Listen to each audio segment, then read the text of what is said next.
Hello friends, welcome back to GK Prince Academy. दोस्तों, हम लोग डिस्कस कर रहे थे यूपी ट्रिपल एससी लेखपाल के प्रैक्टिस सेट का। ठीक है, इसमें बात करें तो फुल प्रैक्टिस सेट होगा, जिसमें आपको 100 क्वेश्चन मिलने वाले हैं और आपके एग्जाम में भी आने वाले हैं। तो लेटेस्ट जो सिलेबस है उसी के अनुसार ये प्रैक्टिस सेट जो है निकाला गया है।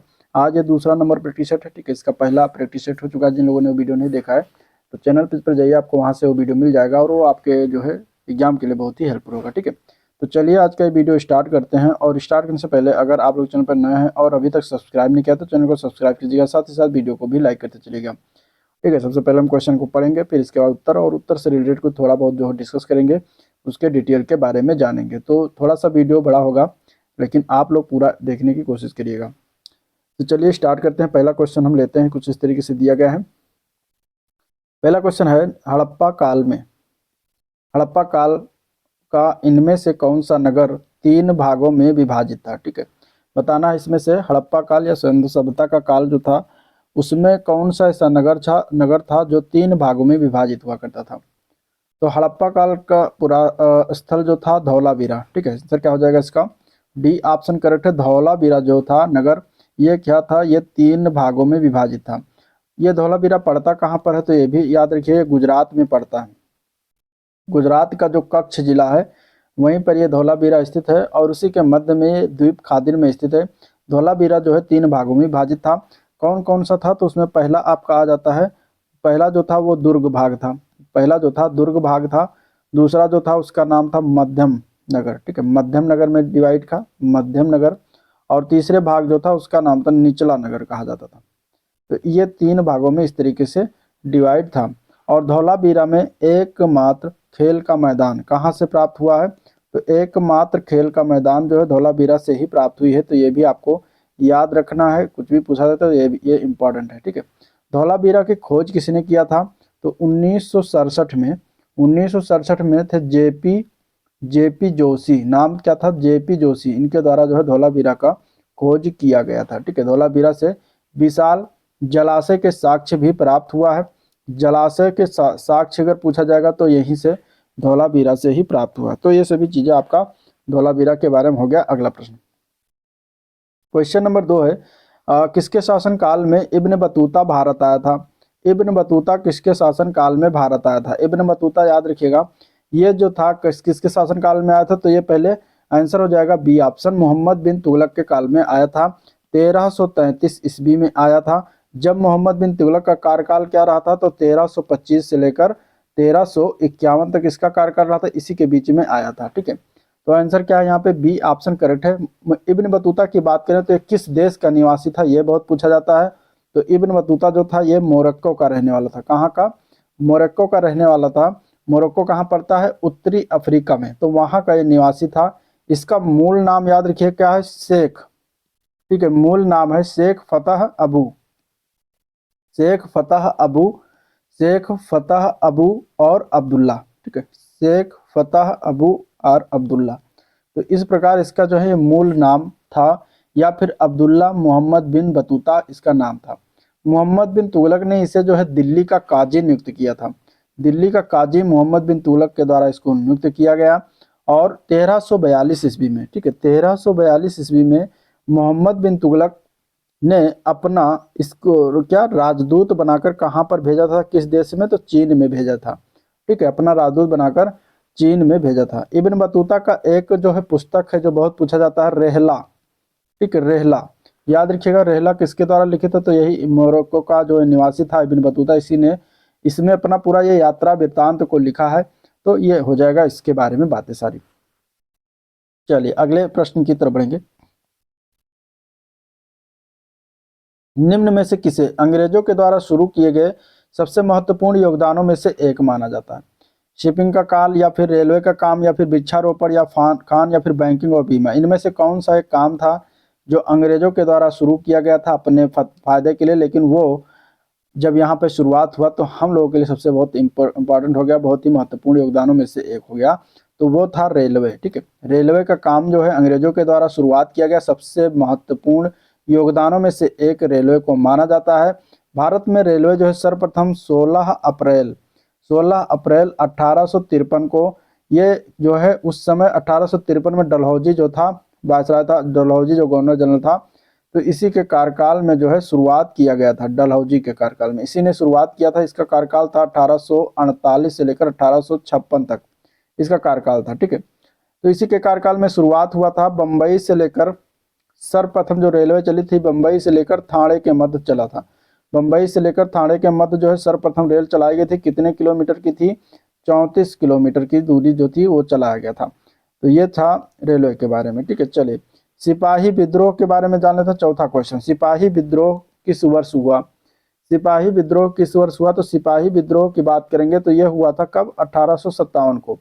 जो 1857 का स्वतंत्रता विद्रोह था उसे सिपाही विद्रोह के नाम से भी जाना जाता है, क्योंकि इसमें सबसे पहले शुरुआत सिपाही विद्रोहियों ने किया था, मतलब सिपाहियों ने विद्रोह को शुरुआत किया था, इसीलिए सिपाही विद्रोह दिया जाता है। ब्रिटिश काल ने 1857 में सैनिकों के प्रयोग के लिए क्यों हुआ था सिपाही विद्रोह? तो इन्होंने, जो ब्रिटिश थे, उन्होंने सैनिकों के प्रयोग के लिए ब्राउन बेस के स्थान पर एनफील्ड राइफल का प्रयोग शुरू करवाया, जिसमें कारतूस को लगाने से पहले दांत से खींचना पड़ता था।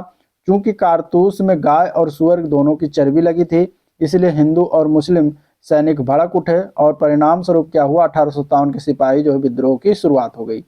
तो यहाँ आंसर क्या है? बी ऑप्शन करेक्ट है, याद रखिएगा।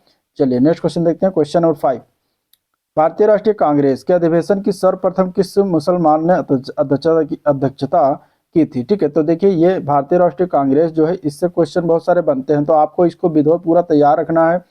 कब इसकी स्थापना हुई, कहाँ पर स्थापना हुई, कितने सदस्य संख्या थे, ठीक है। प्रथम जब स्थापना हुआ तब वायसराय कौन था, प्रथम अध्यक्ष कौन थे, सचिव कौन थे, ये सभी चीजें कांग्रेस के बारे में जाननी चाहिए आपको।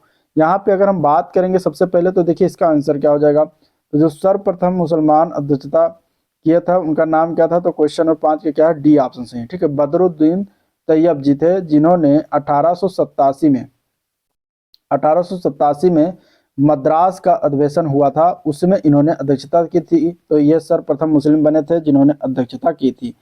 अब कांग्रेस के जो है स्थापना कब हुआ, वो डेट याद रखिएगा, 28 दिसंबर 1885 को इसकी स्थापना हुई थी। और उस समय 28 दिसंबर 1885 को इसकी स्थापना हुई थी। कांग्रेस की सबसे पुरानी राजनीतिक पार्टी में से एक मानी जाती है। और उस समय जो है अपने देश का ये जो है वायसराय कौन था, उसका नाम क्या था जब इसकी स्थापना हुई थी? तो उसका नाम था डफरिन, ठीक है। क्या नाम था? डफरिन था, जो इसी के समय में स्थापना हुआ था। ये वायसराय था उस समय भारत का। और कहाँ पर हुआ? तो बम्बई में। बम्बई का एक जगह है ग्वालिया टैंक, ठीक है, ग्वालिया टैंक। तो ग्वालिया टैंक में स्थित गोकुलदास तेजपाल संस्कृत कॉलेज, ठीक है, संस्कृत कॉलेज, तो यहीं पर इसकी स्थापना हुई थी और यहीं पर प्रथम अधिवेशन हुआ था, ठीक है। जिसके प्रथम अध्यक्ष कौन थे? उनका नाम था डब्ल्यू.सी. बनर्जी, ठीक है, डब्ल्यू.सी. बनर्जी। और इसके सचिव बने थे ए.ओ. ह्यूम, ठीक है, ए.ओ. ह्यूम, ठीक है, ए.ओ. ह्यूम बने थे सचिव। तो ये प्रथम अध्यक्ष डब्ल्यू.सी. बनर्जी के मध्यस्थता में हुआ था। प्रथम मुस्लिम अध्यक्ष कौन थे? बदरुद्दीन तैयब जी, 1887 में, ठीक है। तो ये याद रखिएगा। मौलाना आजाद जो थे सबसे युवा अध्यक्षता इन्होंने किया था, ठीक है, सबसे युवा अध्यक्ष थे, 35 वर्ष की आयु में ये सबसे युवा अध्यक्ष बने थे। इसके बाद सरोजनी नायडू थी, प्रथम भारतीय महिला बनी। प्रथम भारतीय महिला अगर पूछा जाएगा तो सरोजनी नायडू थी। और ओवरऑल अगर इसे देखा जाए प्रथम महिला, तो वो थी एनी बेसेंट जो बनी 1917 में इन्होंने अधिवेशन किया था। और सरोजनी नायडू जो प्रथम भारतीय महिला अध्यक्ष थी, इन्होंने 1925 में कानपुर का अधिवेशन किया था, ठीक है। गांधी जी जो थे, गांधी जी एकमात्र अधिवेशन इन्होंने किया था 1924 वाला, वो भी कहाँ पर? बेलगांव में। बेलगांव कहाँ पड़ता है? कर्नाटक में, ठीक है। तो यहाँ पर एकमात्र जो गांधी जी के द्वारा अध्यक्षता किया गया था।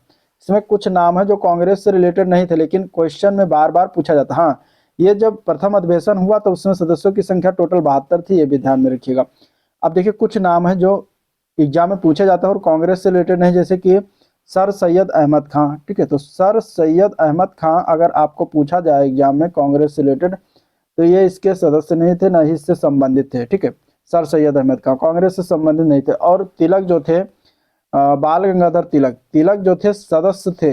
बाल गंगाधर सदस्य थे लेकिन वह कभी अध्यक्ष नहीं चुने गए। तिलक क्या थे? सदस्य थे लेकिन कभी अध्यक्ष नहीं चुने गए, बाल गंगाधर तिलक। तो ये याद रखिएगा, क्योंकि पूछ लिया जाता है कि इनमें से कौन अध्यक्ष बनाए गए या नहीं बनाया गया, तो उसमें तिलक का नाम रहता है, तो गड़बड़ मत दिया। इसके बाद स्थापना के समय, जब प्रथम अधिवेशन हुआ, स्थापना अधिवेशन हुआ जिसको कहा जाता है, उसके समय सुरेंद्र नाथ बनर्जी जो थे वो शामिल नहीं हुए थे। ठीक है, एग्जाम में आया हुआ है, तो सुरेंद्र नाथ बनर्जी उस समय शामिल नहीं हुए थे, तो ये भी आपको याद रखना। चलिए क्वेश्चन नंबर 6, निम्नलिखित में से कौन भारत के संविधान की मुख्य विशेषता नहीं है? इनमें से त्रिस्तरीय सरकार, सार्वभौमिक वयस्क मताधिकार, राजनीति के निदेशक सिद्धांत, इसके अलावा सबसे छोटा लिखित संविधान। कौन सा एक इसमें से व्यवस्था नहीं है? तो वो अगर देखा जाए तो मुख्य व्यवस्था ये डी पार्ट ही हो जाएगा। ठीक है, सबसे छोटा लिखित संविधान जो दिया गया ये गलत है, क्योंकि भारत का सबसे बड़ा लिखित संविधान है और सबसे लंबा लिखित संविधान है, जो कि विश्व का भी है। ठीक है, तो यहाँ पे आंसर यही हो जाएगा डी ऑप्शन। कौन सा विशेषता नहीं होगा? तो डी वाला नहीं होगा। भारत के संविधान में 22 भाग है और 12 अनुसूची है, अनुसूची और 12 अनुसूची और 395 अनुच्छेद है। ठीक है, मूल संविधान में कितनी अनुसूची थी? मूल संविधान में 8 अनुसूची थी, अभी 395 अनुच्छेद है। तो ये इतने सारे जो है आपके हमारे संविधान में स्थित है। भारत के संविधान की अन्य विशेषताओं में जैसे कि विभिन्न स्रोतों से विहित सरकार का संसदीय स्वरूप हो गया, संसदीय संप्रभुता एवं न्यायिक सर्वोच्चता के मध्य समन्वय, एकीकृत एवं स्वतंत्र न्यायपालिका, मौलिक अधिकार, राज्य के नीति सिद्धांत, मौलिक कर्तव्य हो गया, पंथ निरपेक्ष राज्य है, सार्वभौमिक वयस्क मताधिकार है, त्रिस्तरीय सरकार है एवं एकल नागरिकता आदि है। तो ये सभी जो है विशेषताएं हैं। आंसर हो जाएगा यहाँ पे डी ऑप्शन। अगला प्रश्न, त्रिपुरा को कब भारत के पूर्ण राज्य का दर्जा दिया गया? त्रिपुरा को भारत के पूर्ण राज्य का दर्जा वर्ष 1972 में दिया गया था, जो कि बी ऑप्शन में दिया गया है। ये पूर्ण राज्य कब बना? 1972 में। त्रिपुरा जो है एक उत्तर पूर्वी राज्य है, जो कि देश का जो है ये क्या है, तीसरा क्या है, सबसे छोटा राज्य है। ठीक है, त्रिपुरा जो है 1 जुलाई 1963 को 1 जुलाई 1963 को ये 63 से जो है क्या था, केंद्र शासित प्रदेश था। बाद में 21 जनवरी 1972 को ये पूर्ण राज्य बना दिया गया। ठीक है, त्रिपुरा की राजधानी क्या है? अगरतला। त्रिपुरा की राजधानी क्या है? अगरतला। आप लोग कमेंट में बताइए त्रिपुरा के इस समय राज्यपाल और त्रिपुरा के मुख्यमंत्री कौन है वर्तमान में। चलिए अगला प्रश्न, भारतीय संविधान का कौन सा अनुच्छेद राज्य सरकारों को ग्राम पंचायतों के आयोजन के लिए निर्देशित करता है? ठीक है, कौन सा संविधान का कौन सा अनुच्छेद है जो राज्य सरकारों को ग्राम पंचायतों के आयोजन के लिए निर्देशित करता है?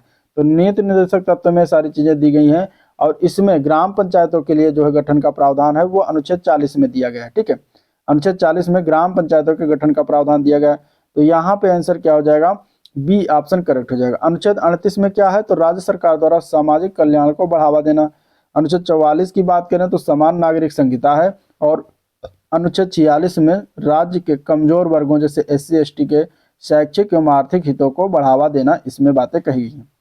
तो आंसर यहाँ पे आपका बी ऑप्शन राइट है। चलिए अगला प्रश्न, निम्नलिखित में से कौन सा सही ढंग से ग्रहों के उनके आकार के अवरोही क्रम को दर्शाता है? इनमें से ग्रहों के आकार के अनुसार ग्रहों का क्रम, यानी कि घटते क्रम में अगर हम देखें तो सबसे पहले बृहस्पति आ जाता है, दूसरे नंबर पर शनि आ जाता है। ठीक है, बृहस्पति शनि, इसके बाद फिर आ जाता है आपका क्या, अरुण।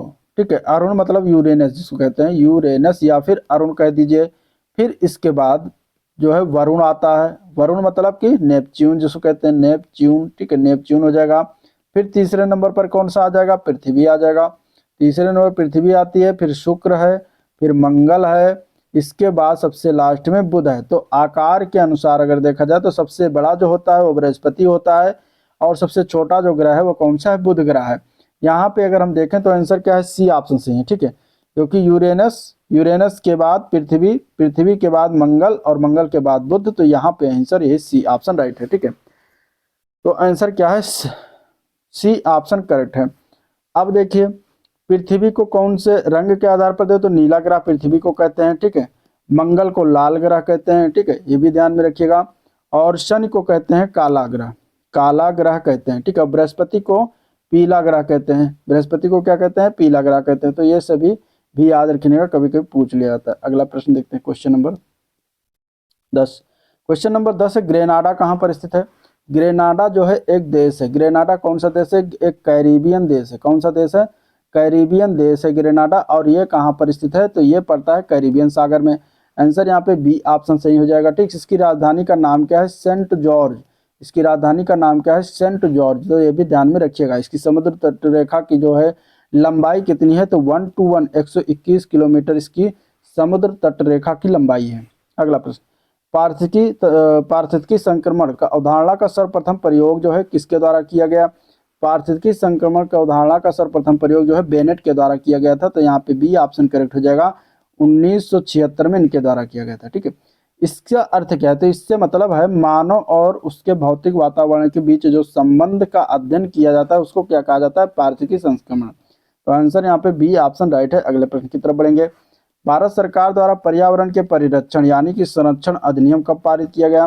भारत सरकार के द्वारा पर्यावरण संरक्षण अधिनियम जो आया ये 1976 में आया था। ठीक है, माफ करिएगा 1986 में आया था। यहाँ पे आंसर क्या है? ए पार्ट करेक्ट है, 1986 में। इसके अतिरिक्त वन्य जीव संरक्षण अधिनियम जो है 1972 में आया। वन्य जीव संरक्षण अधिनियम, इसके बाद 2002 में एक अधिनियम और आया था, जैव विविधता अधिनियम। तो ये भी याद रखिएगा, जैव विविधता अधिनियम। ठीक है, चलिए, वन जैव विविधता संस्थान कहाँ पर स्थित है? इसका आंसर क्या हो जाएगा? वन जैव विविधता संस्थान जब पूछेगा तो लगा दीजिएगा हैदराबाद। आंसर इसका क्या है? हैदराबाद। अन्य की अगर बात कर लेते हैं जैसे कि भारतीय वन्य जीव संस्थान, तो ये कहाँ पर है? तो देहरादून में स्थित है, उत्तराखंड में। भारतीय प्राणी विज्ञान संस्थान ये कहाँ पर है? तो कोलकाता में स्थित है। ठीक है, भारतीय प्राणी विज्ञान संस्थान कहाँ पर है? कोलकाता में है। भारतीय वन प्रबंधन संस्थान पूछा जाएगा तो भोपाल हो जाएगा, मध्य प्रदेश। ठीक है, और अगर राष्ट्रीय पर्यावरण शोध संस्थान पूछा जाएगा तो नागपुर हो जाएगा, ये भी याद रखिएगा। भारतीय वन संरक्षण केंद्र की बात करेगा तो ये आपका देहरादून भी हो जाएगा। तो इस तरीके से इसको भी याद रखिएगा। अगला प्रश्न, निम्नलिखित में से कौन सा एक वायुमंडल में मीथेन उत्सर्जन का एक स्रोत है? अब देखिए, वायुमंडल में मीथेन उत्सर्जन के स्रोत की बात करेंगे तो उसमें धान का खेत मुख्य रूप से आता है, जो बहुत बार एग्जाम में पूछे भी जाता है, फेवरेट होता है। कोयले की खदान से निकलता है, घरेलू पशुओं की जुगाली से निकलता है, ये सभी मानवीय स्रोत हैं। जबकि कुछ प्राकृतिक स्रोत है तो होते हैं, जैसे कि आर्द्रभूमि हो गया, टुंड्रा प्रदेश हो गया, समुद्री जल मीथेन जो जलीय है मीथेन उत्सर्जन के प्राकृतिक स्रोत हैं। तो इनमें से अगर देखें तो डी ऑप्शन करेक्ट है, आर्द्रभूमि। आर्द्रभूमि हो जाएगा जो कि प्राकृतिक स्रोत है मीथेन निकलने का। ठीक है, तो यहाँ पे आंसर क्या है? डी ऑप्शन इसका बिल्कुल राइट है। चलिए नेक्स्ट क्वेश्चन देखते हैं। अगला प्रश्न है, निम्नलिखित में से कौन सा उत्तर प्रदेश का उच्चतम बिंदु? उत्तर प्रदेश का जब पूछा जाएगा उच्चतम बिंदु तो आपको लगाना है अमसोट चोटी। अमसोट चोटी की अगर बात करेंगे तो ये उत्तर प्रदेश का सबसे उच्चतम बिंदु है और ये शिवालिक श्रेणी में स्थित है। शिवालिक श्रेणी में स्थित है और ये जिला की बात करेंगे तो सहारनपुर जिले में स्थित है। आंसर क्या हो जाएगा? B option. कैमूर की पहाड़ी सोनभद्र में, और वहीं पर कैमूर वन्यजीव अभ्यारण्य भी यही सोनभद्र में ही पड़ता है। ठीक है, तो ये भी याद रखिएगा। अगला प्रश्न देखते हैं, निम्नलिखित में से कौन सा शहरों में से सबसे छोटा वन्यजीव अभ्यारण्य इसमें से कहाँ पर स्थित है? तो सबसे छोटा वन्यजीव अभ्यारण्य इसमें से बताएंगे तो आंसर ये पटना है। ठीक है, पटना वन्यजीव विहार एटा जिले में पड़ता है, जो कि सबसे छोटा है। तो यही आंसर हो जाएगा, बी ऑप्शन करेक्ट। ठीक है, स्थापना कब हुई थी? 1991 में इसकी स्थापना हुई थी। चलिए, लेजर प्रिंटर में घूमते हुए ड्रम पर चार्ज वितरण क्या बनाता है? ठीक है, ये आपका कंप्यूटर से हो गया जो कि प्रिंटर से रिलेटेड क्वेश्चन है। तो लेजर प्रिंटर जो होता है एक फोटोकॉन्डक्टन ड्रम होता है जो घूमता रहता है। यह ड्रम शुरुआत में एक समान चार्ज से आवेशित किया जाता है। जब क्या होता है, फिर एक लेजर बीम ड्रम पर जो उस स्थानों को डिस्चार्ज करता है जहां पर इमेज या टेक्स्ट प्रिंट करना होता है। इस प्रक्रिया से ड्रम पर एक इलेक्ट्रोस्टैटिक इमेज बनती है जिसे टोनर आकर्षित करता है और बाद में यह टोनर जो है कागज पर ट्रांसफर और फ्यूज किया जाता है। तो इसलिए घूमते हुए ड्रम पर चार्ज वितरण जो है लेजर बीम के द्वारा बनाया जाता है। तो यहाँ आंसर क्या हो जाएगा? बी ऑप्शन बिल्कुल राइट है। चलिए, क्वेश्चन नंबर 18, ओ सिस्टम मतलब ऑपरेटिंग सिस्टम में डिवाइस ड्राइव का प्राथमिक कार्य क्या है? प्राइमरी वर्क बताना है। देखिए, डिवाइस ड्राइवर जो होता है एक सॉफ्टवेयर कंपोनेंट है जो ऑपरेटिंग सिस्टम को हार्डवेयर डिवाइस जैसे कि प्रिंटर हो गया, कीबोर्ड हो गया, ग्राफिक्स कार्ड हो गया, इसके साथ जो है कम्युनिकेशन करने में सक्षम बनाता है। इसका मुख्य कार्य है ऑपरेटिंग सिस्टम द्वारा किए गए कमांड्स को हार्डवेयर के अनुकूल सिग्नल में बदलना और हार्डवेयर से प्राप्त डेटा को ऑपरेटिंग सिस्टम को समझने योग्य के रूप में प्रस्तुत करना। तो यहाँ आंसर इसका बी ऑप्शन हो जाएगा। ठीक है, ये ऑपरेटिंग सिस्टम और हार्डवेयर डिवाइस के बीच क्या है? मध्यस्थ के रूप में कार्य करता है। तो बी ऑप्शन बिल्कुल करेक्ट है। अगले प्रश्न की तरफ बढ़ते हैं। दक्षिणी उत्तर प्रदेश का औरैया जिला मुख्य रूप से किसका उत्पादक है? तो औरैया जिला की अगर बात करेंगे तो यहाँ पे इसका आंसर क्या हो जाएगा? सी ऑप्शन, शुद्ध देसी घी उत्पादक है। शुद्ध देसी घी के लिए प्रसिद्ध माना जाता है। ये कानपुर मंडल के अंतर्गत ये जिला आता है। ठीक है, किस मंडल के अंतर्गत आता है औरैया? तो कानपुर मंडल के अंतर्गत ये जिला आता है। गुड़ उत्पादक जिले की बात करेंगे तो उसमें आपका अयोध्या है। ठीक है, अयोध्या हो गया, मुजफ्फरनगर है, मुजफ्फरनगर हो गया। ठीक है, जो कि आपके गुड़ उत्पादक जिले हैं। और हींग उत्पादक जिला अगर पूछा जाए तो आप इसमें हाथरस नाम याद रखिएगा। चलिए अगला क्वेश्चन। उत्तर प्रदेश में सीमेंट फैक्ट्रियां कहाँ स्थित हैं? सीमेंट फैक्ट्रियों की बात करेंगे तो उत्तर प्रदेश के सोनभद्र जिले में चुर्क और डल्ला नामक दो स्थान पर सीमेंट फैक्ट्रियां स्थापित हैं। सोनभद्र में चूना पत्थर पहाड़ियों की स्थिति के कारण 1956 में चुर्क में और 1971 में डल्ला में सीमेंट उत्पादन के कारखाने लगाए गए थे। तो ये दोनों याद रखिएगा डेट वार। चलिए अगला क्वेश्चन देखते हैं। उत्तर प्रदेश का कौन सा शहर चिकनकारी साड़ियाँ नामक सुंदर कढ़ाई वाली साड़ियों के लिए प्रसिद्ध है? तो इसका आंसर क्या हो जाएगा? तो देखिए चिकनकारी का जब नाम आएगा तो आप लखनऊ लगा दीजिएगा। ठीक है, चिकनकारी जो साड़ियाँ हैं ये सुंदर कढ़ाई वाली साड़ियाँ, इसके लिए लखनऊ जाना जाता है। आंसर यहाँ पे बी ऑप्शन राइट है। चलिए उत्तर प्रदेश में किस जिले में हीरा का निष्कर्षण यानी प्राप्ति किया जाता है? हीरे की अगर बात करेंगे तो इसके लिए आप बांदा जिला याद रखिएगा। यहाँ पे ए पार्ट करेक्ट है। ठीक है, बांदा जिला से जो है हीरे को निकाला जाता है। और ललितपुर से क्या निकाला जाता है? तो यूरेनियम, जो कि एकमात्र जिला है जहां से यूरेनियम की प्राप्ति होती है। ठीक है, तो ये भी याद रखिएगा। और ललितपुर से ही तांबा की प्राप्ति होती है, जो कि उत्तर प्रदेश का एकमात्र जिला है जहां से तांबा की प्राप्ति होती है। हमीरपुर से सेलखड़ी की प्राप्ति होती है। सेलखड़ी की प्राप्ति कहाँ से किस जिले से होती है? तो हमीरपुर से। मिर्जापुर से जो है बलुआ पत्थर निकलता है। प्रयागराज से सिल्का सैंड निकाला जाता है। अगला क्वेश्चन। इलाहाबाद, जो कि अब प्रयागराज के नाम से जाना जाता है, 1857 के विद्रोह में नेतृत्व प्रयागराज से किसने किया था? उनका नाम क्या था? तो प्रयागराज से नेतृत्व किया था लियाकत अली खां के द्वारा। तो यहाँ पे आंसर बी ऑप्शन करेक्ट हो जाएगा। ठीक है, रानी लक्ष्मीबाई ने जो है झांसी इनका केंद्र बिंदु रहा था। ठीक है, झांसी से नेतृत्व इन्होंने किया था। और रानी के साथ जो है तात्या टोपे भी थे। ठीक है, कुंवर सिंह की बात करेंगे तो बिहार से नेतृत्व किया था। जगदीशपुर, स्पेसिफिक जगह जगदीशपुर। ठीक है, नाना साहब की बात करेंगे, नाना साहब और तात्या टोपे दोनों ने मिलकर कानपुर से नेतृत्व किया था। तो आंसर क्या हो जाएगा? यहाँ पे बी ऑप्शन राइट है। अगला प्रश्न। निम्नलिखित में से कौन से नेता भारत धर्म महामंडल 1902 में जो बना उससे जुड़े थे? तो कौन नेता इनमें से जुड़े थे? उनका नाम क्या था? तो उनका नाम था मदन मोहन मालवीय। यहाँ पे याद रखिएगा, ए पार्ट करेक्ट हो जाएगा। अगला प्रश्न। उत्तर प्रदेश में वैष्णववाद के सनकादि संप्रदाय के संस्थापक कौन थे? वैष्णववाद में देखिए चार मुख्य रूप से संप्रदाय हैं। वैष्णव संप्रदाय के चार मुख्य रूप से हैं। अब उसमें से सनकाद संप्रदाय या फिर सनक संप्रदाय, जिसको द्वैतवाद के नाम से भी जाना जाता है। द्वैतवाद। ठीक है, ये कुछ संप्रदाय जो भक्ति आंदोलन के समय निकले और उनकी स्थापना किया गया। तो ये इसके संस्थापक कौन थे? तो इसके संस्थापक थे निम्बार्काचार्य। ठीक है, निम्बार्काचार्य थे। यहाँ पे आंसर करेक्ट हो जाएगा। रामानुजाचार्य ने जो है श्री संप्रदाय की स्थापना की। किस संप्रदाय? श्री संप्रदाय। ये भी वैष्णव संप्रदाय का ही है। श्री संप्रदाय यानी कि विशिष्टा द्वैतवाद कहा जाता है।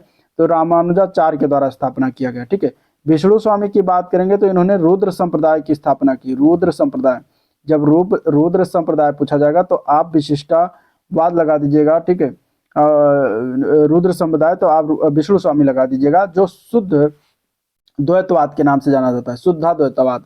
इसके बाद माधवाचार्य की जब बात आएगा तो माधवाचार्य ने ब्रह्म संप्रदाय की स्थापना की थी। ब्रह्म संप्रदाय, और ब्रह्म संप्रदाय को द्वैतवाद कहा जाता है। द्वैतवाद। ठीक है, द्वैतवाद। तो इस प्रकार ये जो है चारों नाम याद रखिएगा, पूछा जाता है एग्जाम में, इंपॉर्टेंट है। अगला प्रश्न। परमहंस योगानंद गिरि, जिन्होंने पश्चिम को योग के ज्ञान से परिचित किया, इनका जन्म किस जिले में हुआ था? तो इनका जन्म हुआ था गोरखपुर में। कहाँ पर हुआ था? गोरखपुर में इनका जन्म हुआ था। और इनका मूल नाम था मुकुंद लाल घोष, जिनका जन्म 5 जनवरी 1893 को हुआ था। ठीक है, गोरखपुर में। चलिए अगला क्वेश्चन। Question number 27। निम्नलिखित में से बताना, 84 गुंबद उत्तर प्रदेश के किस जिले में पाया गया है? 84 गुंबद की जब बात करेंगे तो आंसर इसका ए पार्ट हो जाएगा, कालपी जालौन। ठीक है, कालपी में ये स्थित है। जालौन जिले में, ठीक है। इसके अगर हम बात करेंगे 84 गुंबद, तो नाम तो 84 गुंबद है, लेकिन इसमें ये 9 गुंबद वाली संरचना है, ठीक है। इसमें गुंबद कितने हैं, तो 9 गुंबद हैं, 9 गुंबद वाली संरचना है, और इसमें 84 दरवाजे मेहराब के लगे हुए हैं, ठीक है। तो 84 दरवाजे हैं मेहराब के, तो ये याद रखिएगा, ठीक है, पूछा जा सकता है एग्जाम में, ठीक है। 84 गुंबद कालपी उत्तर प्रदेश के जालौन जिले में स्थित है, और यह नगर जो है कहाँ पर स्थित है, तो यमुना नदी के किनारे स्थित है। कहाँ पर स्थित है ये, इसका अगर हम बात करेंगे 84 गुंबद का, तो ये किस शासन काल में बना हुआ प्रतीत होता है, तो लोधी संप्रदाय, लोधी वंश, माफ करिए, लोधी वंश, ठीक है, लोधी वंश में ये निर्मित हुआ था, ठीक है। जो कि लोधी सुल्तान का एक शाही मकबरा है। इसका मेन जो गुंबद है, मेन गुंबद में इसमें 2 मकबरे हैं, और इस इमारत में 60 फुट की ऊंचाई के वो 2 मकबरे हैं। कितने हैं, 60 फीट की ऊंचाई के। तो लोधी सुल्तान का एक शाही मकबरा है। आंसर यहाँ पे ए पार्ट हो जाएगा। नेक्स्ट क्वेश्चन, अगला प्रश्न, लखनऊ स्थित बाल संग्रहालय, ठीक है, लखनऊ स्थित बाल संग्रहालय यानी कि चिल्ड्रन म्यूजियम की स्थापना किस वर्ष हुई थी, तो इसका आंसर याद रखिएगा 1957। यहाँ पे सी ऑप्शन हो जाएगा। इसका पूरा नाम है मोतीलाल नेहरू बाल संग्रहालय, लखनऊ में स्थित है, सबसे पहले ये याद रखिएगा। हिंदू मुस्लिम एकता का प्रतीक सुलह कुल उत्सव उत्तर प्रदेश में कहाँ पर आयोजित होता है, तो ये आयोजित होता है आगरा जिले में, जो कि हिंदू मुस्लिम एकता का प्रतीक है, और ये सर्वप्रथम अकबर के द्वारा शुरुआत किया गया था, ठीक है। 28 से 1827 फरवरी के मध्य जो है ये लगता है। अगला प्रश्न, निम्नलिखित में से फैजाबाद के एक प्रमुख संगीतकार थे जिन्होंने शास्त्रीय संगीत में टप्पा शैली का विकास किया, उनका नाम क्या था। टप्पा शैली का विकास जो किया गया था वो मुस्तिरी बाई थी। मुस्तिरी बाई फैजाबाद की प्रमुख संगीतकार थी। तो आंसर यहाँ पे ए पार्ट सीधे याद रखिएगा। ब्रोकेट जो है किसकी एक प्रसिद्ध कलाकृति है, ब्रोकेट की अगर बात करेंगे तो ये वाराणसी की एक प्रसिद्ध कलाकृति है। भारत में बनारसी ब्रोकेट फैब्रिक्स का महिलाओं के फैशन के लिए ड्रेस मटेरियल और दुपट्टे के रूप में बड़े पैमाने पर उपयोग किया जाता है। क्वेश्चन नंबर 32, गोदान किसके द्वारा लिखा गया, तो सभी को पता है मुंशी प्रेमचंद हो जाएगा। इनके अन्य कृतियों में सेवा सदन है, प्रेमाश्रम हो गया, रंग भूमि है, निर्मला, कायाकल्प, गबन, कर्म भूमि, मंगलसूत्र जो कि अपूर्ण उपन्यास है, और संग्राम, करबला आदि है, ठीक है। चलिए, उत्तर प्रदेश में साइबर अपराध मुख्यालय कहाँ पर स्थित है, इसका आंसर क्या हो जाएगा, तो उत्तर प्रदेश की राजधानी लखनऊ में ही स्थित है। आंसर यहाँ पे बी ऑप्शन करेक्ट है। क्या है, बी ऑप्शन करेक्ट है। चलिए अगले क्वेश्चन की तरफ बढ़ते हैं। वर्ष 2011 की जनगणना के अनुसार ग्रामों की सर्वाधिक जनसंख्या किस राज्य में स्थित है, तो ग्रामों की सर्वाधिक जनसंख्या जो है उत्तर प्रदेश में ही है। आंसर यहाँ पे डी ऑप्शन इसका राइट हो जाएगा। भूमि कृषि का रिकॉर्ड क्या कहलाता है, तो भूमि कृषि का रिकॉर्ड होता है उसको कहते हैं गिरदावरी। क्या कहते हैं, गिरदावरी कहते हैं। गिरदावरी वो रिकॉर्ड होता है जिसमें भूमि पर खेती फसल की जानकारी होती है, बुआई का विवरण होता है, भूमि का उपयोग दर्ज किया जाता है। चलिए, भारत में पंचायती राज व्यवस्था का शिल्पी किसे कहा गया है, तो ये कहा गया है जो है बलवंत राय मेहता को, ठीक है, बलवंत राय मेहता को कहा गया। इसमें से आंसर क्या हो जाएगा, ई ऑप्शन, उपयुक्त में से कोई नहीं, ठीक है। बलवंत राय मेहता को क्या माना जाता है, पंचायती राज व्यवस्था का शिल्पी यानी कि जनक कहा जाता है। आंसर यहाँ पे हो जाएगा, उपयुक्त में से कोई नहीं। चलिए, राष्ट्रीय ग्रामीण स्वास्थ्य मिशन का शुभारंभ कब हुआ था, राष्ट्रीय ग्रामीण स्वास्थ्य मिशन का शुभारंभ जिसको कहा जाता है NHRM, ठीक है, NHRM सॉरी NRHM है, माफ करिएगा, नेशनल NRHM, ठीक है, health mission, rural health mission, जो कि ये 12 अप्रैल 2005 को शुरुआत हुआ था। तो डी ऑप्शन करेक्ट हो जाएगा। उस समय प्रधानमंत्री कौन थे, डॉक्टर मनमोहन सिंह, तो उनके द्वारा शुरुआत किया गया था। चलिए, महाजनी प्रथा का सर्वप्रथम उल्लेख जो है आपको किस प्राचीन ग्रंथ में मिलता है, ठीक है, प्राचीन ग्रंथ का क्या नाम है जहाँ पे महाजनी प्रथा का उल्लेख मिलता है, तो वो हो जाएगा शतपथ ब्राह्मण। आंसर क्या है, ए पार्ट इसका बिल्कुल करेक्ट है। नेक्स्ट क्वेश्चन, अध्यक्ष महानगर पालिका को लिखा जाने वाला शिकायत पत्र किस श्रेणी में आएगा, तो ये आता है आपका कार्यालय पत्र की श्रेणी में। आंसर यहाँ पे बी ऑप्शन करेक्ट है, ठीक है। चलिए अगले प्रश्न की तरफ बढ़ते हैं। वह ध्वनियाँ जिनका योग स्वर एवं व्यंजन किसी के साथ नहीं किया जा सकता परंतु हिंदी वर्णों में आवश्यक होते हैं, वह क्या कहलाती हैं, तो देखिए दो ध्वनियाँ मात्र, उन्हें हम कहते हैं पहले अयोगवाह ध्वनियाँ, ठीक है। अयोगवाह ध्वनियाँ में एक होता है अनुस्वार जो होता है अंग की बिंदी, और एक होता है विसर्ग, ठीक है, विसर्ग जो होता है आह की बिंदी, जो बिंदी दो बिंदी होती है, ठीक है। तो ये दो ध्वनियाँ ऐसी हैं जिनका योग स्वर और व्यंजन के किसी के साथ नहीं किया जा सकता परंतु हिंदी वर्णों में आवश्यक होती हैं, तो उन्हें क्या कहते हैं, अयोगवाह ध्वनियाँ। अंतस्थ व्यंजन क्या होते हैं, अंतस्थ ध्वनियाँ या र ला वा ये 4 होता है, याद रखिएगा। ऊष्म ध्वनियाँ स और हा, ये 4 होता है। स्पर्श ध्वनियाँ 25 होती हैं टोटल, का वर्ग से लेकर पा वर्ग तक, ठीक है, 25 होती हैं। का गंगा चया टठना तथा पापा मा, तो ये 25 होती हैं जो स्पर्श ध्वनियाँ के नाम से जानी जाती हैं। इसमें से कौन सा ये विराम चिन्ह है? ये वाला विराम चिन्ह बताना, इसका नाम क्या है? तो इस वाले विराम चिन्ह को कहा जाता है लाघव चिन्ह, जो कि दिया गया सी ऑप्शन करेक्ट है, ठीक है। लाघव चिन्ह जो होता है वो क्या होता है? इस प्रकार का होता है, ठीक है। अगर हम बात करेंगे, एक लाघव चिन्ह हो गया, एक पूर्ण विराम सभी को पता है, अल्प विराम जो होता है सिंगल कामा होता है, ठीक है। अर्ध विराम अगर पूछा जाएगा तो एक बिंदी और एक कामा हो जाता है, यह अर्ध विराम। इसके अलावा अगर हम बात करेंगे योजक चिन्ह, तो इस प्रकार योजक चिन्ह हो जाता है। विस्मय चिन्ह इस प्रकार हो जाता है, ठीक है। विवरण चिन्ह अगर पूछा जाएगा तो ये इस प्रकार होता है। तो ये सभी याद रखिएगा। चलिए अगला क्वेश्चन, निम्नलिखित में से कौन सा वाक्य अशुद्ध है? इसमें से भारत के इतिहास में 15 अगस्त का बहुत महत्व होता है, बिल्कुल सही है, ठीक है। आज भी लाल बहादुर शास्त्री को याद किया जाता है, ये भी सही है। क्या आप मेरे साथ चलेंगे? ये भी सही है। तो आंसर क्या है? बी पार्ट है, जो कि गलत है। रात उसका प्राण पखेरु उड़ गया। अब कभी भी प्राण जो होता है सिंगल, मतलब कि एक वचन में नहीं लिखा जाता, तो क्या होता है यहाँ पे? इसका अगर सही लिखना हो शुद्ध रूप से, तो रात उसके, यहाँ पे उसके हो जाना चाहिए था, उसके प्राण पखेरु उड़ गए यहाँ पे होना चाहिए था, ठीक है। चलिए क्वेश्चन नंबर 43, जो विशेषण अपने विशेष की मात्रा या परिमाण के विषय में ज्ञान कराए उसे कौन सा विशेषण कहा जाता है? तो जो परिमाण या मात्रा की बात बताए या ज्ञान कराए विशेष को, तो उस विशेषण को कहते हैं परिमाणवाचक विशेषण, ठीक है। जैसे कि शेर भर दूध, थोड़ा पानी, ये सभी क्या है? परिमाणवाचक। इसमें भी दो प्रकार का होता है, एक होता है निश्चित परिमाण बोधक, एक होता है अनिश्चित परिमाण बोधक। आंसर यहाँ पे सी ऑप्शन राइट हो जाएगा। चलिए, वो आई हो तो मेरी चिट्ठी उसे दे देना, कौन सा काल है? तो ये चीजें अगर हम बात करेंगे तो ये किसमें आ जाता है? ये आपका संभाव्य वर्तमान में, ठीक है। क्यों? क्योंकि इसमें क्या है कि संभाव्य वर्तमान में संभावना होती है वर्तमान में काल करने की। तो वो आई हो तो मेरी चिट्ठी उसे दे देना, मतलब कि संभावना व्यक्त किया जा रहा है। तो आंसर क्या हो जाएगा यहाँ पे? बी ऑप्शन बिल्कुल राइट है। अगला प्रश्न, किसी विकल्प में सभी शब्द तद्भव हैं? तद्भव शब्द यहाँ पे देखे गए तो देखिए, सुत, झरना, नयन, तो ये नहीं होगा। गात, गणपत, ग्राहक, तो ये नहीं होगा। सहज, संजोग, समंदर, अब यहाँ पे सहज जो दिया गया ये तद्भव नहीं है। छकड़ा, काजल, खेत, तो ये है, डी ऑप्शन हो जाएगा, ठीक है। छकड़ा क्या होता है? इसका जो अगर हम तत्सम की बात करेंगे तो सकट होता है, सकट। इसका तत्सम क्या होता है? काजल का तत्सम क्या होता है? कज्जल। काजल का तत्सम कज्जल होता है। खेत का तत्सम होता है क्षेत्र। खेत का तत्सम क्या होता है? क्षेत्र होता है। तो इस प्रकार यहाँ पे डी ऑप्शन राइट है। चलिए, निम्नलिखित में से सही विलोम युग्म किस विकल्प में है?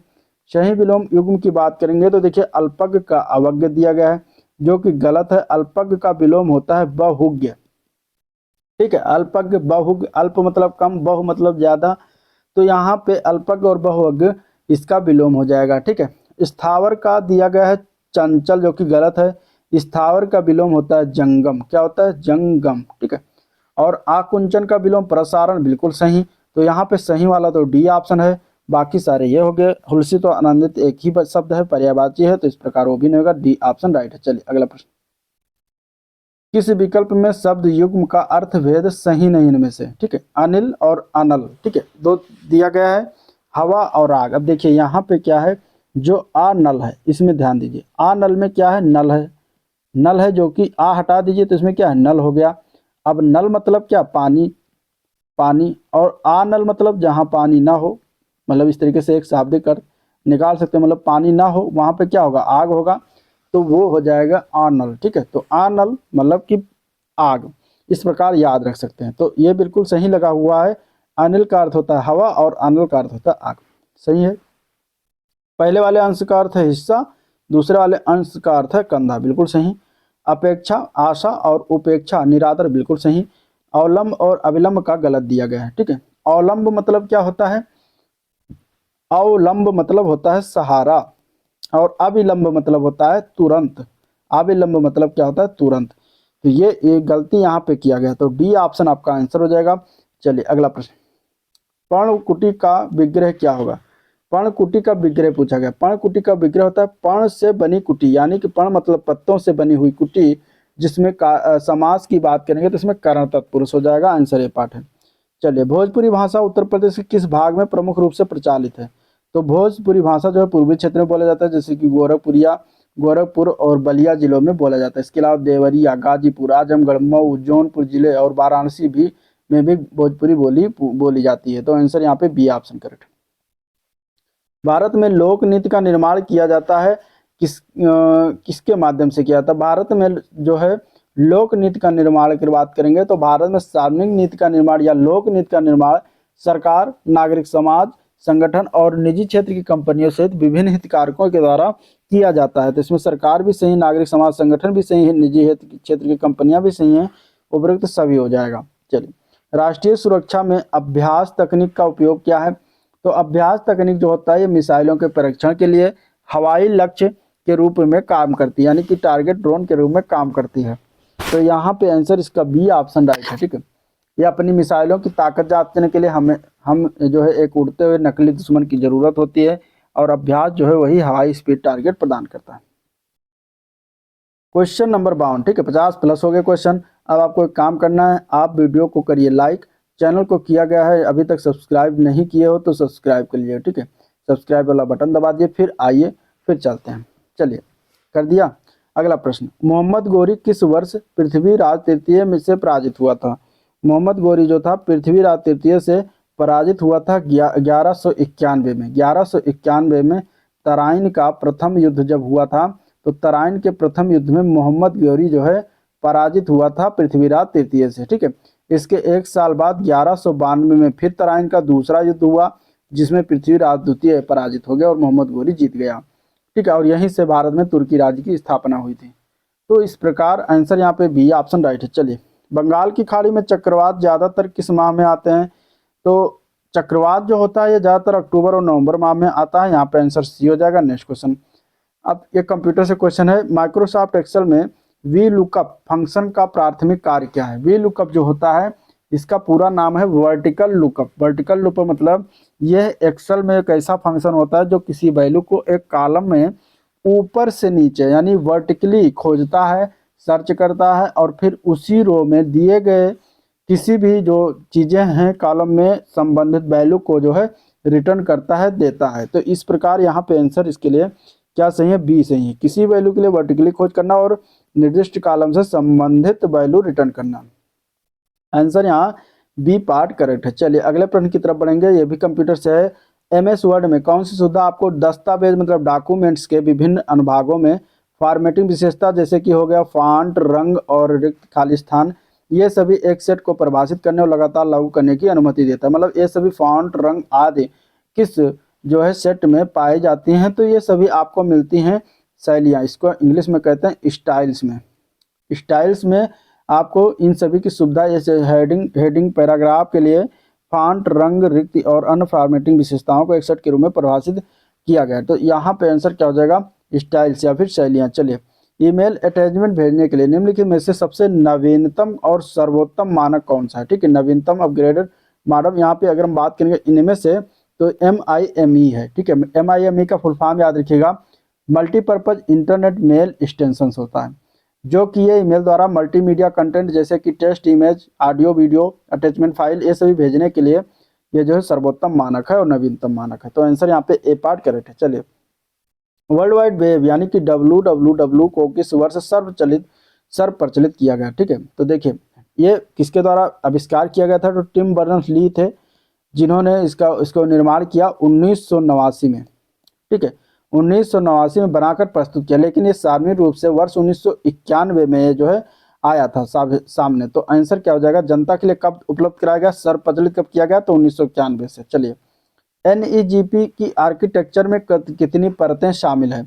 NEGP मतलब national e governance plan, NEGP को कहते हैं।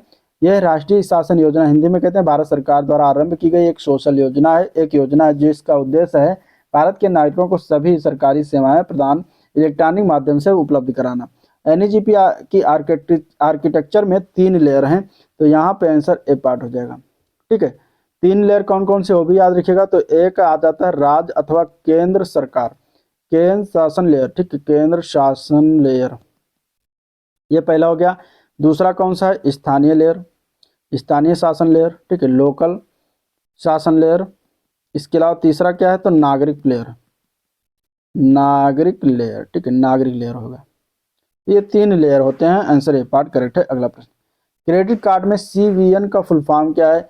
CBN का फुल फॉर्म जब पूछा जाएगा तो आप लोग इसका आंसर क्या हो जाएगा, कार्ड वेरिफिकेशन नंबर। इसका फुल फॉर्म क्या होता है, कार्ड वेरिफिकेशन नंबर। ठीक है, अलग अलग कार्ड के अलग अलग CBN अलग अलग स्थान पर हो सकते हैं। आंसर यहाँ पे बी ऑप्शन बिल्कुल राइट है। चलिए, निम्नलिखित में से कौन सा एक मान मल्टीमीडिया संलेखन रूपक यानी अथरिंग मेटाफर इसमें से नहीं है। ठीक है, इनमें से कौन सा एक मल्टीमीडिया संरेखन रूपक नहीं है या फिर ऑथरिंग मेटाफर नहीं है। तो यहाँ पे अगर देखा जाए तो हेरारिकल मेटाफर है, होता है। ठीक है, स्क्रिप्टिंग लैंग्वेज मेटाफर ये भी होता है, फ्लो कंट्रोल मेटाफर ये भी होता है, ऑटोमेटिक मेटाफर ये कोई जो है आपका ऑथरिंग मेटाफर नहीं होता। तो आंसर क्या हो जाएगा, डी हो जाएगा। ठीक है, आंसर क्या हो जाएगा, डी हो जाएगा। मल्टीमीडिया जो है ऑथरिंग मेटाफर जो होता है ये मल्टीमीडिया एप्लीकेशन बनाने की प्रक्रिया की एक पद्धति होती है, विधि होती है। ठीक है, तो यहाँ पे आंसर क्या हो जाएगा, डी ऑप्शन हो जाएगा। अगला प्रश्न, निम्नलिखित में से कौन सा संदेश यानी मैसेज की अखंडता यानी कि इंटीग्रिटी को सत्यापित करने के लिए प्रयुक्त की जाने वाली टेक्निक को संदर्भित करता है। ठीक है, मैसेज की इंटीग्रिटी को किससे सत्यापित किया जाता है, उस टेक्निक का नाम क्या है, तो वो तकनीक है मैसेज डाइजेस्ट। क्या है वो तकनीक, मैसेज डाइजेस्ट। संदेश की अखंडता या मैसेज की इंटीग्रिटी को सत्यापन करने की सबसे उपयुक्त तकनीक है मैसेज डाइजेस्ट। मैसेज डाइजेस्ट एक हैश वैल्यू उत्पन्न करता है जो संदेश के संपूर्ण डेटा का सारांश होता है। यदि मैसेज में कोई भी परिवर्तन होता है, चेंज होता है, तो उत्पन्न हैश वैल्यू बदल जाएगी, जिससे रिसीवर यह जो है सुनिश्चित कर सकता है कि मैसेज में कोई छेड़छाड़ हुई है या नहीं हुई है। तो ये अभी ये संदर्भित करता है नई तकनीक। आंसर यहाँ पे डी हो जाएगा। नेक्स्ट क्वेश्चन, शहरी जीवन और बुनियादी ढांचे को बेहतर बनाने के लिए भारत सरकार की कौन सी पहल AI, IoT और बिग डेटा जैसी प्रौद्योगिकियों का उपयोग करती है। ठीक है, AI मतलब आर्टिफिशियल इंटेलिजेंस, IoT मतलब इंटरनेट ऑफ थिंग्स। तो यहाँ पे आंसर इसका हो जाएगा C option, smart city mission का उपयोग करती है। आंसर यहाँ पे सी पार्ट इसका करेक्ट है। चलिए, निम्नलिखित में से कौन सा सेंसर मुख्य रूप से स्मार्टफोन में रोटेशन कोणीय वेग का पता लगाने के लिए उपयोग किया जाता है, जिससे गेमिंग और ऑगमेंटेड रियलिटी अनुप्रयोगों के लिए बढ़ाया जा सके। तो इसका आंसर क्या है, तो इसका आंसर क्या है, तो उसका नाम है जो है जायरोस्कोप। क्या नाम है, gyroscope. Answer D option right है, जायरोस्कोप का प्रयोग किया जाता है। ठीक है, चलिए, निम्नलिखित में से कौन सा रीड ओनली मेमोरी का प्रकार है। इनमें से रीड ओनली मेमोरी के प्रकार की बात करेंगे, पी रोम होता है, ईपी रोम होता है, एम रोम भी होता है और डबल ईपी रोम भी होता है। ठीक है, तो ये भी होता है। तो 4 प्रकार के होते हैं यहाँ पे अगर देखा जाए तो आंसर क्या हो जाएगा, उपयुक्त में से एक से अधिक हो जाएगा। आंसर क्या है, डी ऑप्शन राइट है। चलिए, एक्सेल में सभी फार्मूला निम्नलिखित में से किसके साथ शुरू होता है। तो जब भी एक्सेल में फार्मूला लगाइएगा तो उसके पहले बराबर का चिन्ह जरूर लगता है। तो यहाँ पे आंसर ए पार्ट हो जाएगा। ठीक है, इस तरीके से बराबर का चिन्ह। पेनिसिलिन की खोज किस सूक्ष्म जीव से किया गया था। पेनिसिलिन की खोज किया गया था कवक से। ठीक है, कवक से किया गया था। ये अगर हम बात करेंगे तो अलेक्जेंडर फ्लेमिंग के द्वारा खोजा गया था। अगला प्रश्न है, भारत में पेटेंट अधिनियम किस वर्ष लागू किया गया। पेटेंट अधिनियम जो है, पेटेंट एक्ट जो है, ये सर्वप्रथम अगर हम देखा जाए तो 1970 से पारित हुआ था। कब, 1970 से पारित हुआ था। अब यहाँ पे किसी भी ऑप्शन में ना होने से ई ऑप्शन सही जाएगा, उपयुक्त में से कोई नहीं। ठीक है, चलिए, SDMA किससे संबंधित समन्वय स्थापित करता है। SDMA मतलब राज्य आपदा प्रबंधन प्राधिकरण। तो ये अगर हम बात करेंगे तो ये NDMA और DDMA दोनों से समन्वय स्थापित करता है। NDMA मतलब राष्ट्रीय आपदा प्रबंधन प्राधिकरण और DDMA मतलब जिला आपदा प्रबंधन प्राधिकरण के साथ मिलकर कार्य करता है। तो यहाँ पे आंसर सी ऑप्शन राइट है। अगला प्रश्न, भूस्खलन रोकने का क्या उपाय नहीं होगा इनमें से।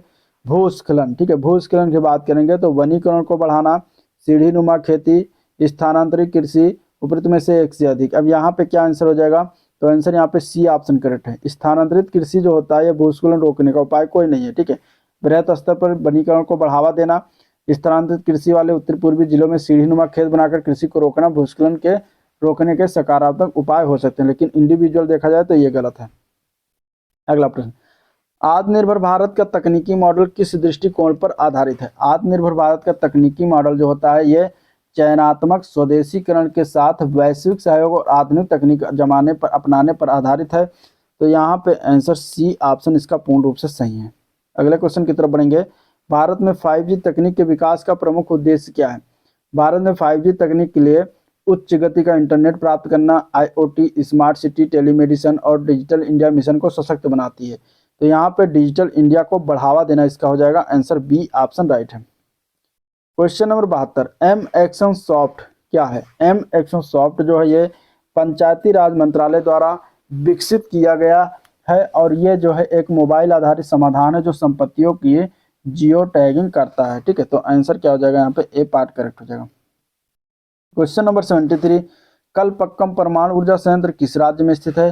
कलपक्कम परमाणु ऊर्जा संयंत्र जो पड़ता है ये तमिलनाडु में पड़ता है, तो आंसर यहाँ पे डी ऑप्शन करेक्ट हो जाएगा। ठीक है, ठीक है। और तारापुर जो परमाणु ऊर्जा संयंत्र है ये महाराष्ट्र में है। तारापुर में कहाँ है? तो तारापुर कहाँ है? तो महाराष्ट्र में है। गुजरात में जो परमाणु ऊर्जा संयंत्र है उसका नाम क्या है? काकरापार। ठीक है, कर्नाटक में कौन सा है? कैगांव। आंसर क्या हो जाएगा? D option. चलिए नेक्स्ट क्वेश्चन, भारत के पश्चिम में कौन सा सागर स्थित है? कौन सा सागर की बात करें भारत के पश्चिम में? तो अरब सागर स्थित है। आंसर डी ऑप्शन हो जाएगा। ये गुजरात, महाराष्ट्र, गोवा, कर्नाटक, केरल जैसे राज्यों की सीमाओं को छूता है। ठीक है, तो आंसर क्या है? डी पार्ट करेक्ट है। निम्नलिखित में से कौन सी नदी का उद्गम अमरकंटक पठार से होता है? अमरकंटक पठार से होने वाली जो नदी है इनमें से तो वो हो जाएगी नर्मदा नदी। ठीक है, बाकी इसमें से जो ताप्ती नदी है कहाँ से निकलती है? यह सतपुड़ा रेंज से निकलती है। सतपुड़ा रेंज मतलब बैतूल जिला मध्य प्रदेश से। ठीक है, सतपुड़ा रेंज बैतूल जिला मध्य प्रदेश से निकलती है। बैतरणी नदी जो है ये गोनासिका पहाड़ी से निकलती है। गोनासिका कहाँ? ये उड़ीसा में है। ठीक है, और गोनासिका कहाँ? ये उड़ीसा में है, तो ये वहां से निकलती है। इसके बाद आ जाता है गोदावरी। गोदावरी की बात करेंगे तो ये ब्रह्मगिरी की पहाड़ियों से निकलती है। ब्रह्मगिरी पहाड़ी से निकलती है जो कि ये महाराष्ट्र में है। ठीक है, त्र्यंबकेश्वर से। तो यहाँ पे आंसर क्या है? ए पार्ट करेक्ट है, बाकी सारे गलत हैं। अगला प्रश्न, भैंस की किस नस्ल को इसकी उच्च दुग्ध उत्पादन और अनुकूलनशीलता के कारण भारत का काला सोना कहा जाता है? वो कौन सी नस्ल है जिसको कहा जाता है? तो वह है मुर्रा भैंस। आंसर यहाँ पे बी ऑप्शन इसका राइट हो जाएगा। नेक्स्ट क्वेश्चन की बात करेंगे, सितंबर 2025 में प्रसिद्ध संगीतकार गायक जुबिन गर्ग का निधन हो गया, किस राज्य से संबंधित है? तो ये संबंधित है असम के। ठीक है, आंसर क्या हो जाएगा? बी ऑप्शन करेक्ट हो जाएगा। इनका निधन कहाँ पर हुआ? सिंगापुर में। सिंगापुर में ये तैराकी कर रहे थे, तैराकी के दौरान इनका निधन हुआ। चलिए क्वेश्चन नंबर 78, सितंबर 2025 में आचार्य देवव्रत ने किस राज्य के राज्यपाल के रूप में शपथ ग्रहण की है? तो ये किया गया इनके द्वारा महाराष्ट्र राज्य का। आंसर यहाँ पे बी ऑप्शन राइट है। क्वेश्चन नंबर 79, जून 2025 में उत्तर प्रदेश मंत्रिमंडल द्वारा पूर्व अग्निवीरों को राज्य पुलिस बल में कितने प्रतिशत क्षैतिज आरक्षण देने का निर्णय लिया गया है? तो ये लिया गया है 20%। ठीक है, इंपॉर्टेंट है, ये पार्ट करेक्ट हो जाएगा। 20% आरक्षण। इसके अलावा 3 वर्ष की आयु में भी छूट प्रदान की गई है। मजदूर दिवस किस तिथि को मनाया जाता है? मजदूर दिवस हर वर्ष 1 मई को मनाते हैं। आंसर ए पार्ट इसका बिल्कुल करेक्ट है। क्वेश्चन नंबर 81 देखेंगे, मई 2025 में भारतीय नौसेना की पहली महिला उड़ान प्रशिक्षक किसे बनाया गया? मई 2025 में भारतीय नौसेना की पहली महिला उड़ान प्रशिक्षक जो है ये दिव्या शर्मा को बनाया गया। आंसर सी ऑप्शन राइट है। ठीक है, ये अंडमान निकोबार में कमान में INS 318 नौसेना वायु स्क्वाड्रन की Dornier pilot lieutenant commander Divya Sharma भारतीय नौसेना की उड़ान प्रशिक्षण बनने वाली पहली महिला बन गई हैं। क्वेश्चन नंबर 82, सतत आर्थिक विकास से क्या अभिप्राय? सतत आर्थिक विकास से क्या अभिप्राय है? ठीक है, सतत आर्थिक विकास, सतत आर्थिक विकास की बात करेंगे तो 82 का आंसर हो जाएगा ए पार्ट। वर्तमान पीढ़ी से के विकास के साथ साथ भविष्य का आर्थिक विकास करना सतत विकास आर्थिक प्रयास है। ठीक है, सतत विकास एक ऐसी प्रक्रिया होती है जिसमें उपलब्ध संसाधन का इस तरह से उपयोग किया जाए कि वर्तमान जरूरत को पूरा करने के साथ साथ भावी पीढ़ी यानी भविष्य की जरूरतों में कटौती न होने पाए, तो उसको कहा जाता है सतत विकास। तो आंसर यहाँ पे ए पार्ट बिल्कुल सही है। अगला प्रश्न, निम्नांकित में से कौन सी वस्तु लोक वस्तु यानी पब्लिक गुड नहीं है? इनमें से लोक वस्तु इनमें से कौन सी नहीं होगी? तो यहाँ पे देखिए सरकारी प्रशासन बिल्कुल है, ये पब्लिक गुड में आता है। राष्ट्रीय सुरक्षा भी है, सड़कें भी हैं। कार्य जो होती हैं पब्लिक गुड में ना आके पर्सनल हो जाती हैं। ठीक है, अब पब्लिक वस्तुएं जो होती हैं या लोक वस्तुएं होती हैं जो प्राकृतिक रूप से अति लाभकारी होती है, जैसे सड़कें हो गई, राष्ट्रीय सुरक्षा है, सार्वजनिक प्रशासन है।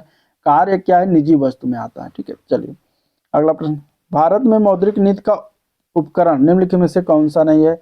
मौद्रिक नीति का उपकरण रेपो रेट होता है, SLR होता है, CRR होता है, कर परिवर्तन नहीं होता, तो डी ऑप्शन हो जाएगा इसका। ठीक है, अगला प्रश्न, बैंकिंग सुधार समिति को निम्न में से किस नाम से भी जाना जाता है? बैंकिंग सुधार नियम, बैंकिंग सुधार समिति को अगर बात करेंगे तो ये नरसिंघम समिति का नाम आता है। यहाँ पे आंसर इसका डी ऑप्शन राइट हो जाएगा। भारत में प्रथम उद्योग का विकास हुआ है वो क्या है? भारत में प्रथम उद्योग जिसका विकास हुआ है वो है कुटीर उद्योग। आंसर ए पार्ट हो जाएगा।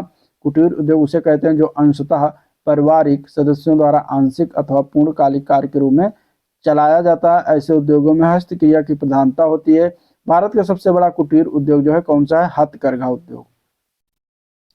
क्वेश्चन नंबर 87 में मिलान करना है। सतत विकास लक्ष्य और विषय दिया गया, ठीक है। टोटल कितने सतत विकास लक्ष्य हैं? 17 हैं। उनमें से 4 दिए गए हैं। पहला है शून्य गरीबी करना, बिल्कुल सही, शून्य गरीबी सही है 87। दूसरा SDG 2 में शून्य भुखमरी, बिल्कुल सही। SDG 3 दिया गया है लैंगिक समानता, जो कि गलत है, क्योंकि SDG 3 में क्या है? उत्तम स्वास्थ्य, ठीक है। पहले भूखा गरीबी खत्म करो, फिर भूखमरी मिटाओ, इसके बाद स्वास्थ्य के बारे में ध्यान दिया जाएगा, ठीक है। स्वास्थ्य, उत्तम स्वास्थ्य और खुशहाली से संबंधित है SDG 3। और लैंगिक समानता जो है ये SDG 5 के अंतर्गत आता है। और SDG 4 है गुणवत्तापूर्ण शिक्षा, ठीक है। तो गरीबी, भुखमरी, स्वास्थ्य, फिर शिक्षा, इसके बाद लैंगिक समानता। तो सी वाला ऑप्शन हो जाएगा करेक्ट, जो कि गलत वाला बताना था। चलिए, संविधान के किस अनुच्छेद के तहत भारत के राष्ट्रपति भारत के नियंत्रक महालेखा परीक्षक नियुक्त करने की करते हैं, ठीक है, करने की नियुक्ति करते हैं। तो नियंत्रक महालेखा परीक्षक की जब बात करेगा तो यहाँ पे हो जाएगा अनुच्छेद 148 में आते हैं। आंसर ए पार्ट इसका बिल्कुल करेक्ट है। अगले क्वेश्चन की तरफ चलते हैं। मानक IoT आर्किटेक्चर में कितनी परतें होती हैं या कितनी लेयर होती हैं? तो देखिए, मानक IoT आर्किटेक्चर में 5 लेयर्स होते हैं, कहीं कहीं 4 लिखा होता है, लेकिन यहाँ पे 5 है तो 5 मानिएगा। आंसर ए बी पार्ट हो जाएगा, ठीक है। कौन कौन सा होता है? तो एक होता है सेंसिंग लेयर या फिर परसेप्शन लेयर कह सकते हैं, सबसे निचली परत होती है। दूसरा होता है नेटवर्क लेयर, नेटवर्क या कनेक्टिविटी लेयर। तीसरा होता है डेटा प्रोसेसिंग लेयर या फिर मिडिल वेयर लेयर होता है, ठीक है, मिडिल वेयर लेयर, क्योंकि बीच में पड़ता है। फिर आ जाता है आपका जो है सिक्योरिटी लेयर। फिर इसके बाद लास्ट में आ जाता है एप्लीकेशन लेयर, ठीक है, एप्लीकेशन लेयर या फिर यूजर इंटरफेस लेयर। अब इसमें जो सिक्योरिटी लेयर है ये वाला कहीं दिया रहता है, कहीं नहीं दिया रहता है, ठीक है। तो इस प्रकार अगर 5 है तो 5, नहीं तो 4। तो आंसर यहाँ पे बी ऑप्शन राइट है। चलिए, वन डिस्ट्रिक्ट वन प्रोडक्ट योजना के संदर्भ में निम्नलिखित में से कौन सा युग्म गलत है? अब वन डिस्ट्रिक्ट वन प्रोडक्ट योजना जो चलाया गया था 2018 में, शुरुआत किया गया था भदोही जिला कालीन से संबंधित है, बिल्कुल सही है। GI कन्नौज इत्र ODOP के तहत रखा गया है इत्र को, बिल्कुल सही। फिरोजाबाद कांच उद्योग रखा गया है। लखीमपुर खीरी गलत है, ठीक है, पीतल शिल्प को नहीं रखा। लखीमपुर खीरी में अपने जनजातीय शिल्प के लिए प्रसिद्ध है, जबकि पीतल शिल्प जो है ये मुरादाबाद से संबंधित है। कहाँ से? मुरादाबाद। तो ये हो गया, ठीक है। अब आगे जो 90 के बाद से क्वेश्चन है 100 तक, ये आपका जो है किससे है? पाई चार्ट और ग्राफ चार्ट से दिया गया है, जो कि इसको मैं अलग से वीडियो बनाऊंगा, ठीक है। तो इसके लिए आप चिंता मत करिए, इसको भी मैं पढ़ाऊंगा। तो आज के लिए इतना ही। अगर वीडियो पसंद आया तो लाइक करिए, चैनल को अभी तक सब्सक्राइब नहीं किया तो सब्सक्राइब करिएगा, साथ ही साथ वीडियो को शेयर भी करिए, ठीक है। और आज का वीडियो में पर एंड करते हैं, मिलते हैं इसके नेक्स्ट वीडियो में, तब तक के लिए थैंक यू।